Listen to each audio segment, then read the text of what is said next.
Hello everyone, welcome to the Exia IAS Academy। तो चलिए देखते हैं कौन से इम्पोर्टेंट न्यूज़ आर्टिकल हैं जो रेलेवेंट रहेंगे एग्जाम पर्सपेक्टिव से। तो इसमें मैं आपको डिफरेंट आर्टिकल का समरी बताऊंगा, चीज़ों को इन शॉर्ट समझाने की कोशिश करूंगा। इसी के साथ कौन से पॉइंट से या फिर डिफरेंट आइडिया से क्वेश्चन पूछा जा सकता है आने वाले UPSC as well as different state PCS के प्री और मेंस में, वो बताने की कोशिश करूंगा। हमारा जो ये एनालिसिस है बेस्ड है UPSC as well as different state PCS का ऑफिशियल सिलेबस के हिसाब से है। सेकेंडली जो पास्ट ईयर के क्वेश्चन पेपर है 20 to 25 ईयर्स के एपीएससी या फिर बीपीएससी हो या फिर different state PCS including UPSC, जो आपका ट्रेंड रहा है, जिस तरीके से आइडियाज़ को पूछा गया है उस हिसाब से हम चीज़ें आपके समक्ष प्रस्तुत करेंगे। एडमिशन ओपन है एक्जिया आईएएस एकेडमी में। आप हमारे foundational as well as crash course से जुड़ सकते हैं। बाकी कोर्स का हाईलाइट जो है वो इस स्लाइड में मेंशन किया हुआ है, इसको आप एक बार पॉज करके देख लीजिएगा। फर्दर चीज़ों को डिटेल में जानने के लिए आप कांटेक्ट कर सकते हैं हमारे ऑफिशियल कांटेक्ट नंबर 6002417488 नंबर पे। तो चलिए देखते हैं आज का पहला आर्टिकल। ध्यान रखिएगा, इसका जो मास्टर पीडीएफ है वो ऑलरेडी ग्रुप में शेयर कर दिया गया है। मैं सिर्फ इसमें जो आर्टिकल है, जो न्यूज़पेपर का कटिंग है, उसमें जो भी इम्पोर्टेंट चीज़ें मुझे दिखी फ्रॉम प्रीलिम्स एंड मेंस के पर्सपेक्टिव से और जो आइडियाज़ है, जो पर्सपेक्टिव्स है, उसको मैं यहाँ हाईलाइट करने वाला हूँ।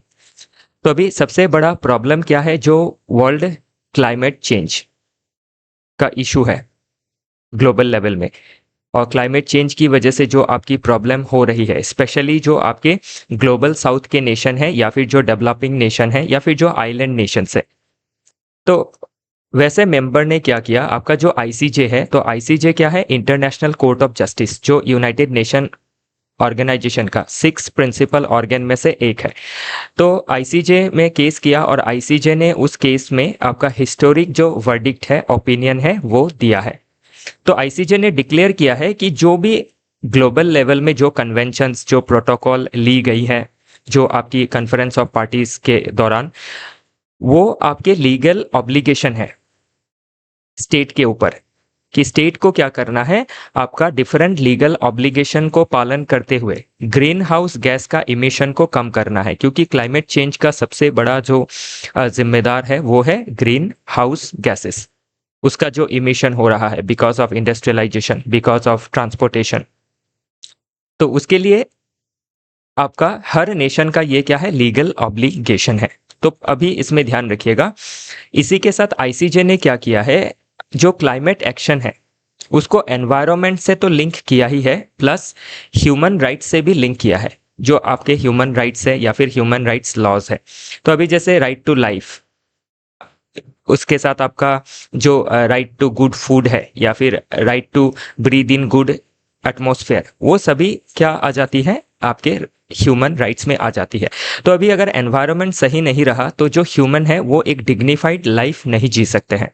तो इसके लिए क्या है, नेशंस को, स्पेशली डेवलप नेशंस को क्लाइमेट रिलेटेड जो प्रॉब्लम है उसको सॉल्व करने में सबसे ज़्यादा भूमिका निभानी है, क्योंकि उनका हिस्टोरिकल इमिशन जो है वो ज़्यादा है। और उससे क्या करना है, वर्ल्ड को एक क्लाइमेट जस्टिस दिलवाना ज़रूरी है, ताकि जो पॉपुलेशन है उनको एक clean, healthy and sustainable environment मिल सके, जिनसे वो क्या कर सके, अपना जो राइट्स है उसको एंजॉय कर सके। तो अभी इसमें अगर देखें why it matters for the global south, तो ये जो भी वर्डिक्ट है ये ग्लोबल साउथ के लिए ज़्यादा क्यों मैटर करता है। तो अभी ग्लोबल साउथ बोलते ही जो आपकी अंडर डेवलप्ड और डेवलपिंग नेशंस है in regions like Africa, Asia and Latin America including Pacific region. तो ग्लोबल साउथ का अगर आप स्टैंड देखें तो वो क्या है, कॉमन बट डिफरेंशिएटेड रेस्पॉन्सिबिलिटी। तो कॉमन बट डिफरेंशिएटेड रेस्पॉन्सिबिलिटी का जो प्रिंसिपल है वो लिया गया था 1992 में रियो डिक्लेरेशन में, जो रियो दी जेनेरियो में आपका अर्थ समिट हुआ था। आपका दूसरा सबसे महत्वपूर्ण समिट था, पहला जो था वो आपके 1972 में था स्टॉकहोम में। तो इस 1992 में जो आपकी ग्लोबल साउथ की नेशन है उन्होंने कहा कि जो हिस्टोरिकल इमिशन है वो डेवलप नेशंस का, इट मीन्स ग्लोबल नॉर्थ का ज़्यादा है, जो नॉर्थ की नेशन है या फिर जो नॉर्दर्न हेमिस्फीयर में है। तो उन्होंने हिस्टोरिकली ज़्यादा इमिशन किया है और उसके लिए जो रेस्पॉन्सिबिलिटी है वो इक्वल नहीं रहेगी। नो डाउट अर्थ कॉमन है, इसीलिए इसको कहा गया है कॉमन, कि अर्थ कॉमन है, लेकिन जो रेस्पॉन्सिबिलिटी है अर्थ को जितना डैमेज किया गया है उसको ठीक करने का, वो इक्वल नहीं रहेगा। क्यों इक्वल नहीं रहेगा? क्योंकि जो डेवलप नेशंस है उन्होंने आपके अर्थ के रिसोर्स को एक्सप्लॉइट करते हुए, ग्रीन हाउस गैस का इमिशन करते हुए बहुत ज़्यादा आपका डेवलपमेंट किया है, फाइनेंशियल डेवलपमेंट हो या फिर टेक्नोलॉजिकल डेवलपमेंट हो। तो जो हिस्टोरिकल पोल्यूटर्स है उनको ज़्यादा आपका पे करना है। तो पोल्यूटर्स पे जो प्रिंसिपल है किसके ऊपर बेस्ड है? Common but differentiated responsibility. और इसको कब रिकॉग्नाइज किया गया? 1992 के रियो डिक्लेरेशन में। तो इसीलिए आपके जो डेवलप नेशंस है उनको बाइंडिंग तरीके से जो आपके टारगेट्स है उनको फुलफिल करना है, इमिशन रिडक्शन करना है, और डेवलपिंग नेशंस को फाइनेंशियली एंड टेक्निकली सपोर्ट करना है ताकि वो ग्रीन ट्रांजिशन कर सके। Developing nation under develop nation का भी दायित्व है लेकिन कम दायित्व रहेगा। नेक्स्ट है इम्प्लीकेशन फॉर क्लाइमेट लिटिगेशन। तो अभी देखा गया है कि क्लाइमेट चेंज की वजह से लोगों के राइट्स वायलेट हो रहे हैं, स्पेशली ग्लोबल साउथ के जो नेशन है वो ज़्यादा सफ़र कर रहे हैं, एग्रीकल्चर में सफरिंग हो या फिर आपके ड्रिंकिंग वाटर में हो या फिर एयर में हो। तो जो पोअर पीपल है उनके ऊपर आपका क्या है, डिसप्रोपोर्शनेट इम्पैक्ट पड़ रहा है। तो इसीलिए जो आपकी डेवलपिंग नेशंस है वो आज के समय पे अपने राइट्स को लेके काफ़ी असर्टिव है। तो डोमेस्टिक लेवल पे इसीलिए आप देख सकते हैं कि डिफरेंट जो आपके स्टेट है या फिर एनजीओ है या फिर डिफरेंट स्टेक होल्डर है वो कोर्ट को अप्रोच कर रही है कि एनवायरनमेंट को प्रोटेक्ट करना काफ़ी ज़रूरी है, क्योंकि अगर एनवायरनमेंट प्रोटेक्ट नहीं रहा तो ह्यूमन राइट्स प्रोटेक्टेड नहीं रहेंगे, ह्यूमन जो है वो सस्टेनेबल तरीके से डेवलपमेंट नहीं कर पाएंगे। तो इसीलिए आपका जो लाइफ है, फिर लाइवलीहुड है और डिग्निटी है, उसको प्रोटेक्ट करने के लिए स्पेशली ग्लोबल साउथ का, ग्लोबल नॉर्थ को ज़्यादा रिस्पॉन्सिबिलिटी लेना होगा। तो वही सभी चीज़ें इसमें मेंशन की गई है। तो इसमें अभी आपका कॉमन बट डिफरेंशिएटेड रिस्पॉन्सिबिलिटी के ऊपर क्वेश्चन बन सकता है। हाल ही में जो जजमेंट आया है भाई, ये नॉन बाइंडिंग जजमेंट है आईसीजे का, लेकिन ये इंपॉर्टेंट रहेगा। ओके कि किस तरीके से जो आपकी क्लाइमेट चेंज को मिटिगेशन का जो ट्राजेक्टरी है उसको किस तरीके से आईसीजे का जो जजमेंट है वो चेंज कर सकता है, और इसमें ग्लोबल नॉर्थ और ग्लोबल साउथ का क्या रोल रहेगा। और इसी के साथ आपका क्या है, एनवायरनमेंट को फंडामेंटल राइट्स से जोड़ के भी क्वेश्चन पूछ लिया जा सकता है जीएस पेपर 3 में।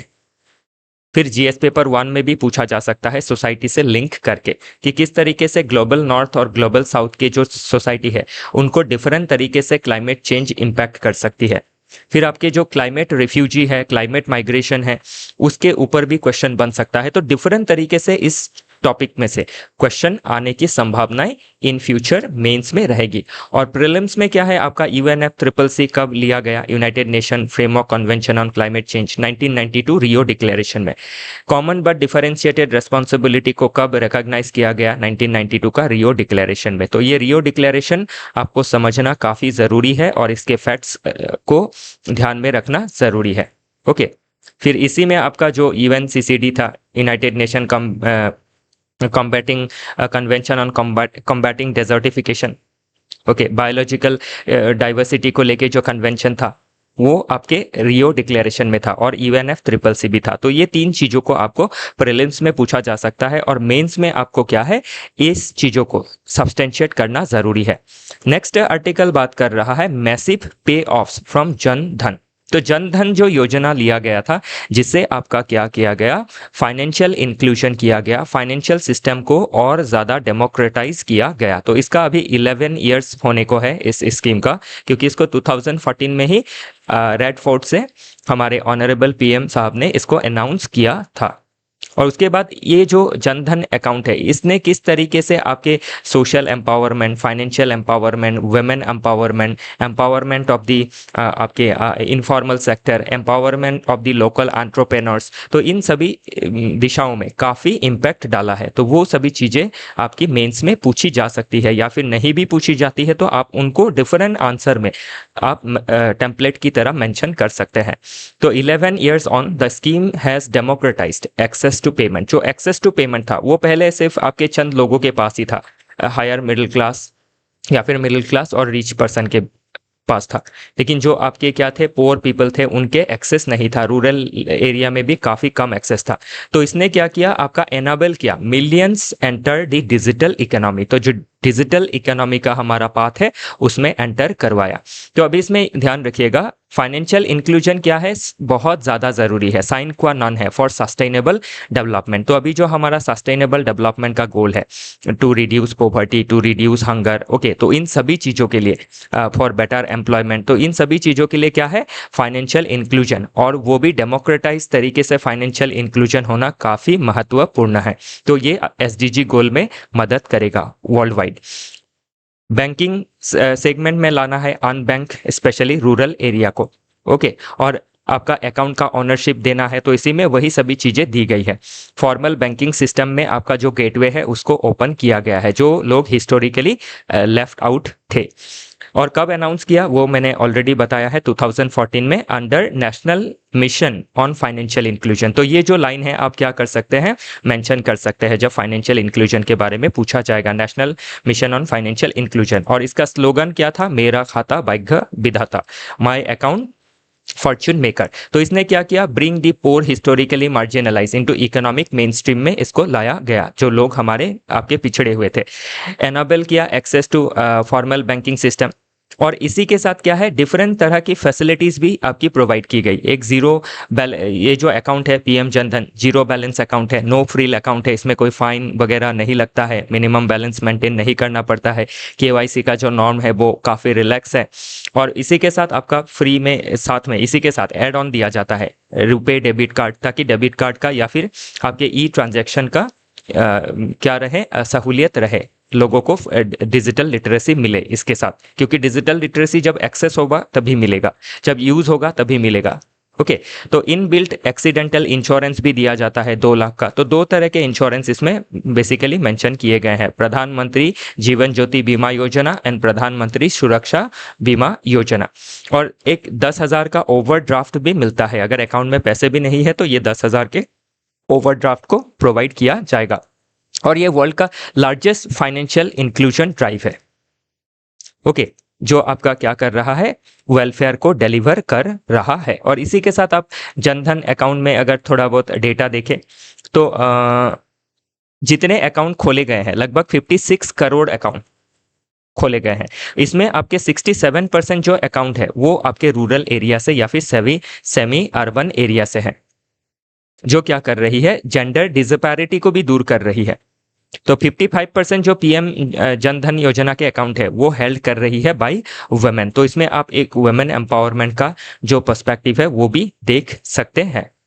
और सोशल सिक्योरिटी एनरोलमेंट जो मैंने अभी बताया, प्रधानमंत्री बीमा योजना और सुरक्षा बीमा योजना, इसी के साथ जो डायरेक्ट बेनिफिट ट्रांसफर का जो स्कीम लाया गया under Jan Dhan Aadhaar mobile Trinity के तहत, तो उसमें जनधन अकाउंट ने क्या किया, सबसे ज़्यादा मदद की, ताकि आपकी क्या की जा सके, ट्रांसपेरेंसी लाई जा सके और लीकेजेस को मिनिमाइज किया जा सके इन वेलफेयर डिलीवरी, ओके। तो इन सभी चीज़ों को देखना काफ़ी ज़रूरी रहेगा। नेक्स्ट है आपका इसमें चैलेंज क्या है।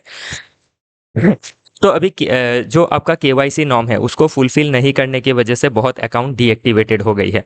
सेकेंडली, आपके जो यूपीआई पेमेंट मेथड है उसको लेके आपके अभी भी काफ़ी कंसर्न है, लाइक डिजिटल फ्रॉड होना, फाइनेंशियल फ्रॉड होना, जिससे क्या है, आपके जो रूरल पॉपुलेशन है वो थोड़ा डरती है ऐसे आपके सिस्टम को अपनाने से।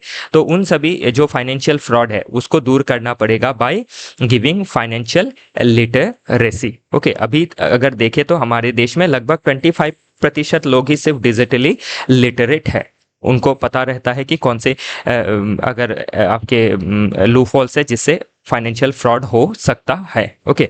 तो इन सभी चीज़ों को देखना ज़रूरी है और फर्दर एक्सेस, यूसेज और क्वालिटी को बढ़ाना ज़रूरी है।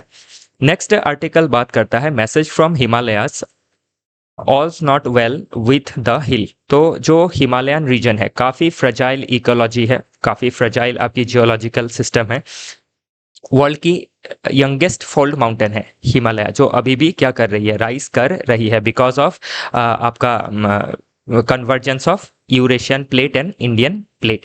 तो इसके वजह से क्या है, आपका जब फ्रेजाइल इकोलॉजी है तो वहाँ पे जो भी इकोनॉमिक डेवलपमेंट होता है या फिर आपके जो सेटलमेंट होते हैं या फिर अर्बन इंफ्रास्ट्रक्चरल डेवलपमेंट होता है, उसमें काफ़ी ज़रूरी है कि साइंटिफिकली इन्फॉर्म प्लानिंग किया जाए।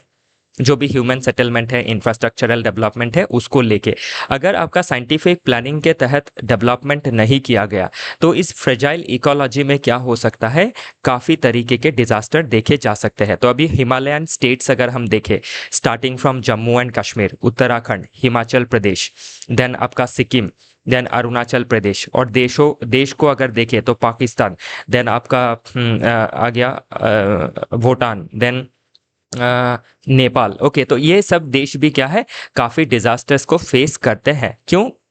Because of not having scientifically informed planning of human settlement और इंफ्रास्ट्रक्चरल डेवलपमेंट। अभी नो डाउट ह्यूमन सेटलमेंट करना है, इंफ्रास्ट्रक्चरल डेवलपमेंट भी करना है, लेकिन after analysing the topography scientifically कि फिजिबल है या नहीं है। अगर फिजिबल नहीं है तो वैसे डेवलपमेंट करके फ़ायदा क्या है, जिससे आपका क्या हो सकता है, फ्लैश फ्लड जैसी प्रॉब्लम आ सकती है बारिश से, उससे आपका लैंडस्लाइड ट्रिगर हो सकता है। लैंडस्लाइड ट्रिगर हुआ तो जो सेटलमेंट रहेंगे वो आपके उनके ऊपर कैटास्ट्रॉफिक इम्पैक्ट देखा जा सकता है, loss of life, loss of livelihood, okay, loss of infrastructure, इन तरीके के तमाम जो प्रॉब्लम है वो फेस किए जा सकते हैं। तो इसीलिए ज़रूरी है कि पहला जो डेवलपमेंटल एक्टिविटीज़ करेंगे उनको साइंटिफिकली साउंड डेवलपमेंट प्लानिंग करना है।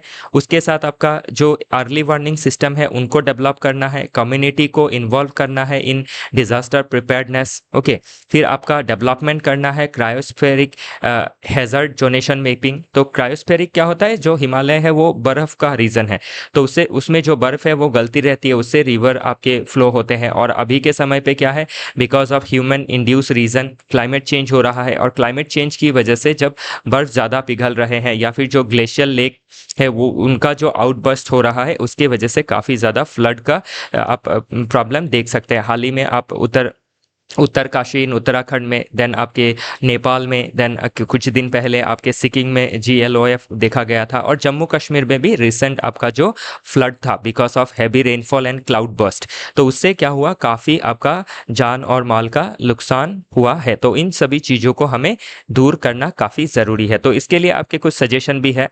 तो हैजर्ड क्या, ये सभी हैजर्ड तो है ही। तो डिजास्टर कब बन जाती है, जब आपका अनसाइंटिफिक अनप्लान इंफ्रास्ट्रक्चर या फिर सेटलमेंट का डेवलपमेंट होता है। तो इसीलिए क्या करना है, साइंटिफिकली इन्फॉर्म प्लानिंग करनी है, पहले इंफ्रास्ट्रक्चर डेवलपमेंट करना है, उसके साथ आपका जो एरिया है उसका जो फ्रेजिलिटी है उसको मैपिंग करना काफ़ी ज़रूरी है। फिर आपका जो डिजास्टर मैनेजमेंट का प्लान है उसको बनाना ज़रूरी है, that too with participation of the local governance and community involvement. Okay, इसके साथ आपके community preparedness training, mock drill, इन सभी चीज़ों को कंडक्ट करवा के हम क्या कर सकते हैं, जो डिजास्टर है उसको मिनिमाइज कर सकते हैं। नेक्स्ट आर्टिकल बात करता है India China ties out of the freezer not warm yet. तो अभी इंडिया चाइना का जो टाई है वो पहले से हमने देखा कि काफ़ी खराब है बिकॉज ऑफ मिसट्रस्ट, जो मिसट्रस्ट है इंडिया का स्पेशली चाइना के ऊपर, क्योंकि 1962 से पहले हिंदी चीनी भाई भाई हो या फिर इंडिया का रिकॉग्निशन देना हो चाइना को, पीपल्स रिपब्लिक ऑफ चाइना को, लेकिन बाद में 1962 में यूनिलैटरल और सडन वार घोषणा करना बाई चाइना। ओके, तो इस सभी चीज़ों की वजह से क्या हुआ, दोनों देश का रिलेशन तब से लेके आज तक क्या है, एक आपका जो ट्रस्ट है वो नहीं रहा है। हाल ही में क्या हुआ, because of USA action, China, India and Russia, इन तीनों देशों के बीच में क्लोजनेस देखा गया है। तो आपका, लेकिन अभी भी क्या है, पूरी तरीके से ये रिलेशन आपका सेटल नहीं होगा या फिर आगे नहीं बढ़ेगा। क्यों? जब तक ये दोनों देश जो बॉर्डर का इशू है उसको रिजॉल्व नहीं कर लेते हैं इन एन नेगोशिएटेड मैनर और इन एन पीसफुल मैनर। क्योंकि नेगोशिएशन के जरिए पीसफुल अगर इसका कंक्लूजन ना निकाला जाए तो जो भी अभी हम पार्टनरशिप देख रहे हैं, क्लोजनेस देख रहे हैं, वो ज़्यादा दिन नहीं टिकने वाला है, जिस तरीके से 1962 से पहले नहीं टिका था लाइकवाइज। तो वही चीज़ें इसमें कही गई है। बाकी दोनों देश अगर आपके कोलाबोरेट करते हैं तो दोनों देशों के इसमें क्या है, आपके टेक्नोलॉजी वाइज हो या फिर ग्रीन एनर्जी में ट्रांजिशन में हो या फिर मैन्युफैक्चरिंग में हो, ओके, इकोनॉमिक डेवलपमेंट में, एक्सपोर्ट में, हर दिशा में दो देश क्या कर सकते हैं, एक साथ मिलके काफ़ी आगे बढ़ सकता है, क्योंकि वर्ल्ड का 40% पॉपुलेशन तो इन्हीं दो देशों के पास है, इंडिया, हमारे देश इंडिया और चाइना के पास। ओके, चाइना का जो आपका मैन्युफैक्चरिंग कैपेसिटी है वर्ल्ड में सबसे ज़्यादा है, और इंडिया क्या है, एक राइजिंग इकोनॉमी है, rising market economy, rising manufacturing economy with huge demographic dividend है। तो इसीलिए दोनों देश अगर कोलैबोरेट करते हैं तो एक जो वेस्टर्न डोमिनेंस है उसको मिनिमाइज किया जा सकता है, लेकिन जो टेंशन है बॉर्डर का उसको एस्केलेट नहीं होने देना है। जो एस्केलेट हो गया था उसको पेसिफाई करके उसके ऊपर बेटर फ्रेमवर्क बनानी है, ताकि जो पीस है एंड ट्रांक्विलिटी है इंडिया चाइना बॉर्डर एरिया उसको मेंटेन की जा सके। ओके, बाकी और जो प्लेटफॉर्म है लाइक एससीओ है, ब्रिक्स है, इसके जरिए दोनों देश क्या कर सकते हैं, डिफरेंट लेवल पे कोलैबोरेशंस कर सकते हैं, कन्वर्ज कर सकते हैं, और जो डाइवर्जेंस मतलब जो डिवाइडिंग फैक्टर्स है उन चीज़ों को हमें टाइम बाउंड तरीके से, स्पेशली डिवाइडिंग फैक्टर में आपका बॉर्डर इशू ही है, उनको टेकल करना ज़रूरी है। बाकी हाल ही में जो भी आपका दोनों देशों के बीच में कन्वर्जेंस वाली जो चीज़ें रही है,